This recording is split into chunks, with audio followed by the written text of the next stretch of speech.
С новым счастьем, жаңы жылыңыздар менен бүгүн биз бүт соц тармактардан өйдө чыгып кеттирүүбүз эректерде жүрөбүз, бизди издөө салууда экен. Бирок достор, бунун баары кандай башталган? Сентябрдан баштап азыркы декабрь убагына чейин биз күрөшүп келдик. Көптөгөн нерселерден өттүк, этаптардан. Мурда телефонду алып калаткан убактар болду. Ошого карабастан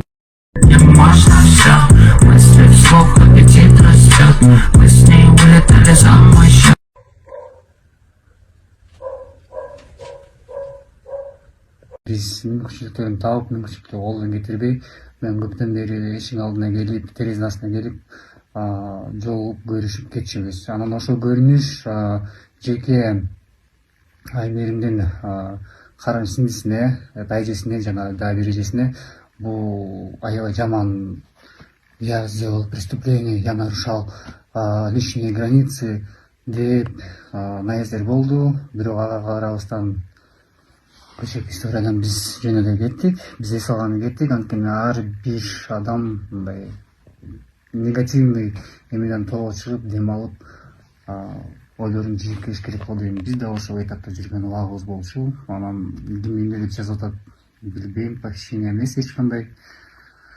Непонятно чыгып кетти. Непонятно, чисто непонятно, почему так поступаете. И бизде мындай ультиматум болуп эми.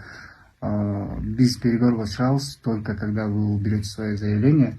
Это первое. Во-вторых, и кудай болсо атам десем болот, когда папа выйдет на связь, мы готовы вступить. Да. Демократия деген это свобода же, да? Правильно же? Он жашка келгенден кийин сен свободный человек.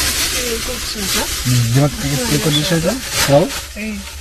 Значит, он жашка келгенден кийин сен өзүң жөтөлөсүң. Андай сен үчүн съемка жөтөлөт, жең жөтөлөт. Жайда отурасыз, камераны толкай чыгабыз. Айтпайсыңбы негизи? Айтсаң?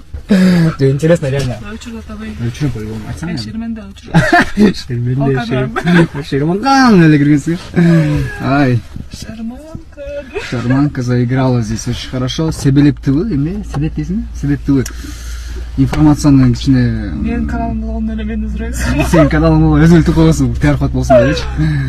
Ошо туугандар жана туугандар. Пожалуйста, нормально вопрос, түсүндүрүп жатсаңыз. Этот водитель, вылейте, пожалуйста. Жашка айтат делечи. Жакпай атат деле.